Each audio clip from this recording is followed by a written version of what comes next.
Shadow, talking on pro wrestling, the legacy videos. This is what I'm doing.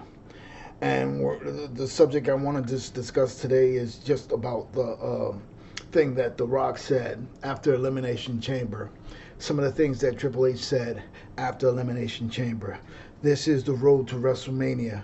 So the first question was asked, and I don't think that there was a clear answer. And I think that this is an opportunity to just lay out this premise or this thought process that I have on whether or not this is or what is this era.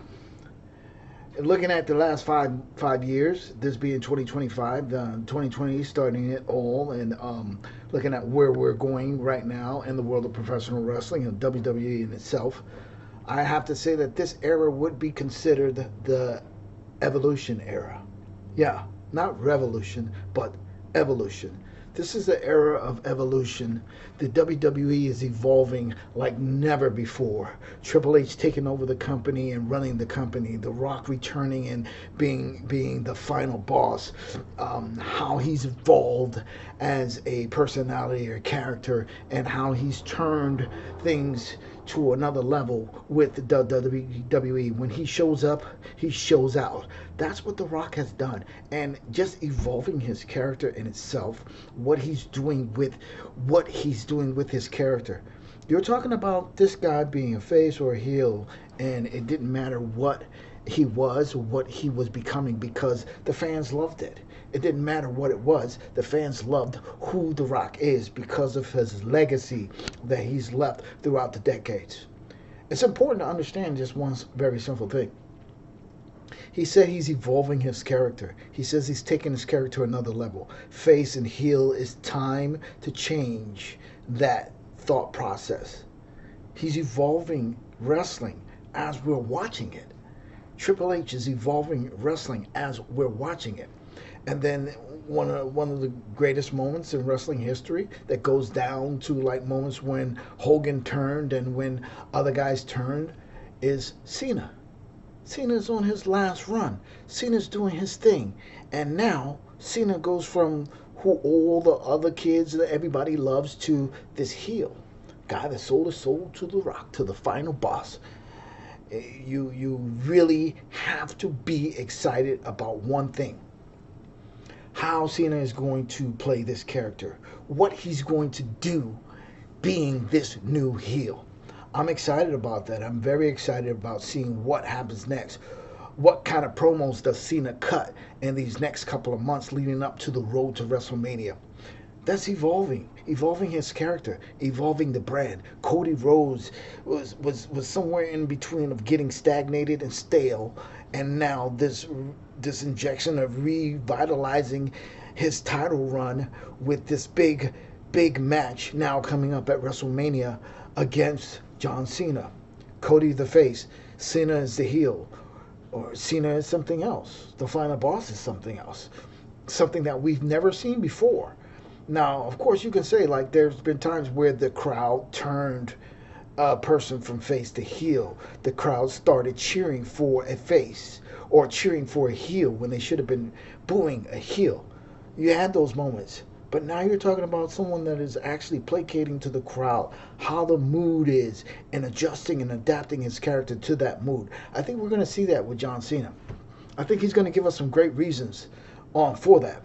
I think someone that has been playing this role for a while now that we have not really recognized or have identified, or should I say given the props to, is Drew McIntyre. This guy has been speaking facts 100% on CM Punk, Seth Rollins, Roman Reigns, Cody Rhodes. He's been speaking facts on everyone for months now. Or should I say for over a year now. So when you're talking about this era right now in WWE, you're talking about the Evolution Era. Evolution Era.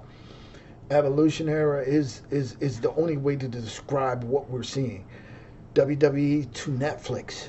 WWE worldwide selling out, TKO purchasing WWE, the transition of the company and how this company is evolving every step of the way. And creating opportunities for young, new talent is the thing that they've been doing for years now.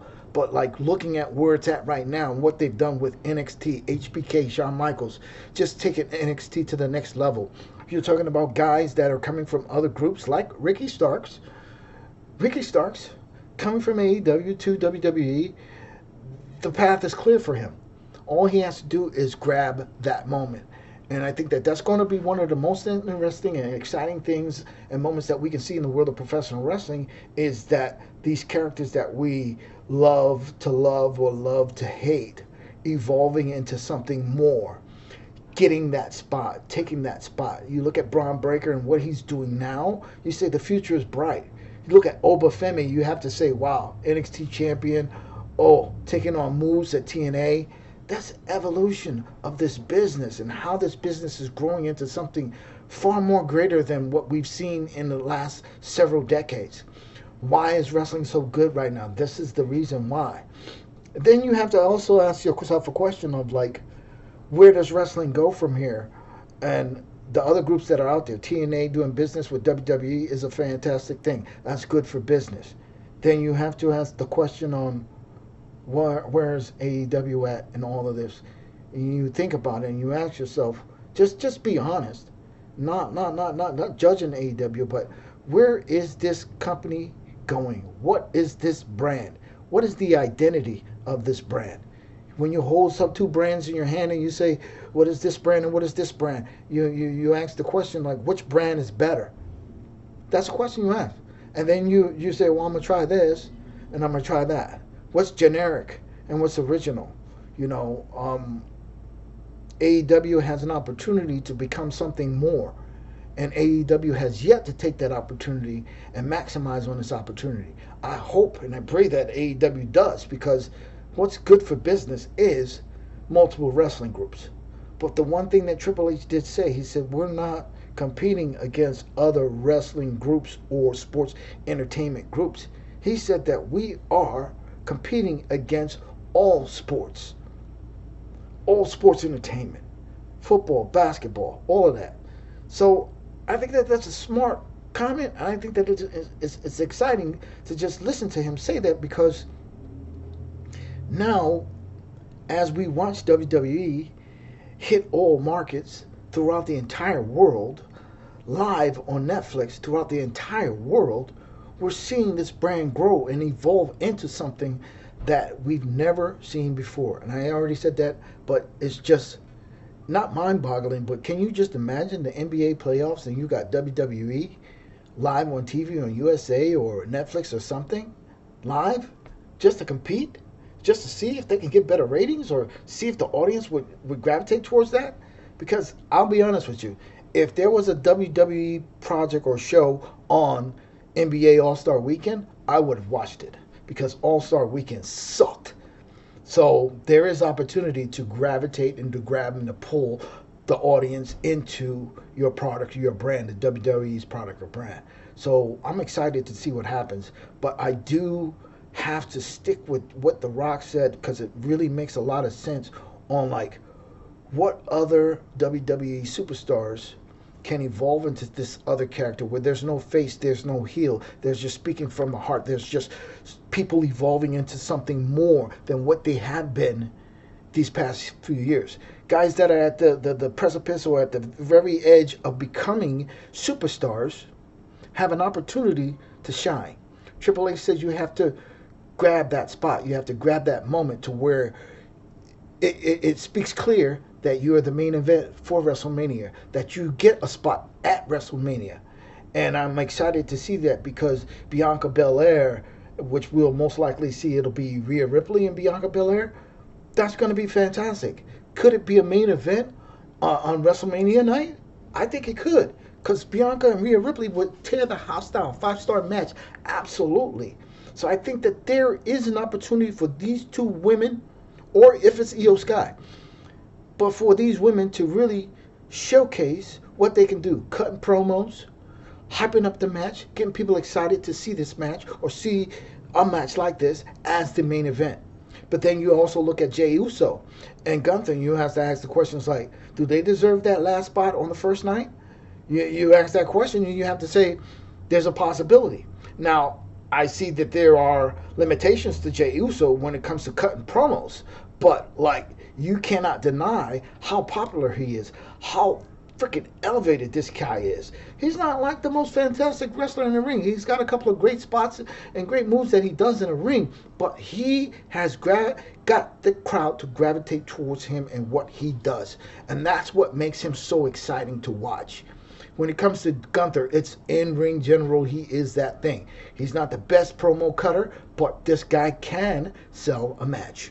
So I'm excited about that. Absolutely. I'm excited about Cody and John Cena. What's going to happen in these next several weeks leading up to WrestleMania?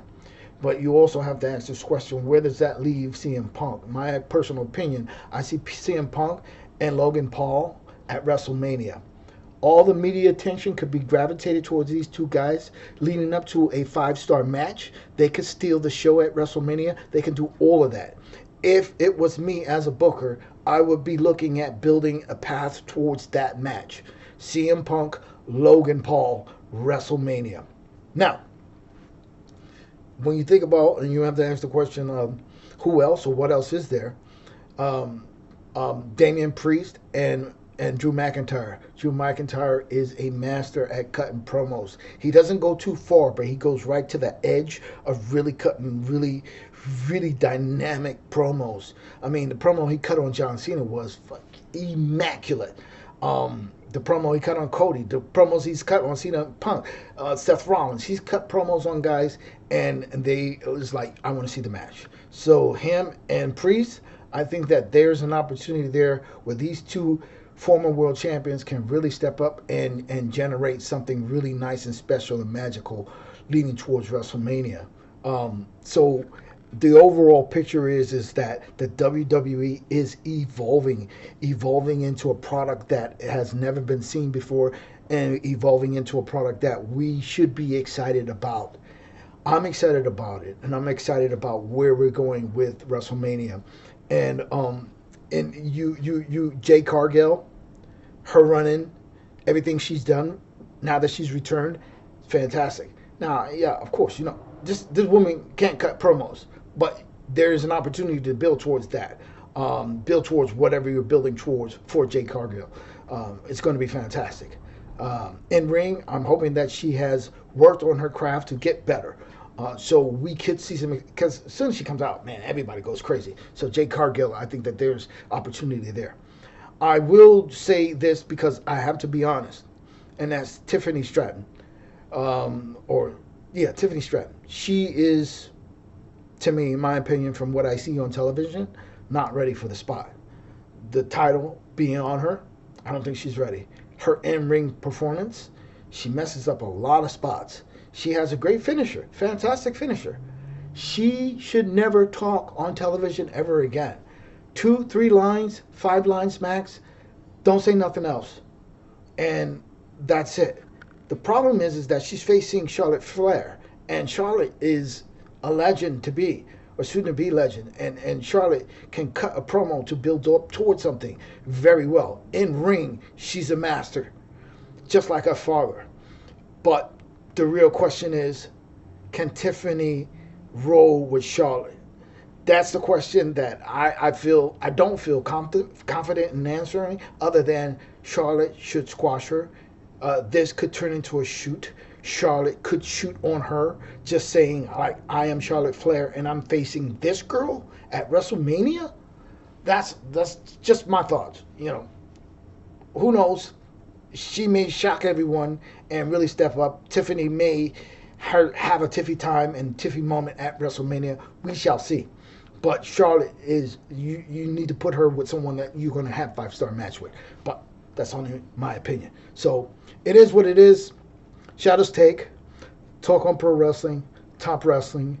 I think that the era of WWE right now is the Evolution Era. And that started in 2020. It's 2025. We got 5 more years to see where it goes. Obafemi, where are they going to go with him? This guy should be champion or could be champion or should be on WrestleMania next year. That's how good this guy is. There's a lot of other talent out there, but Braun Breaker hasn't met that moment yet. But Will someday. But this is a Shadow. Those are my thoughts. Road to WrestleMania. Let's go. Shadow. New. Before you know.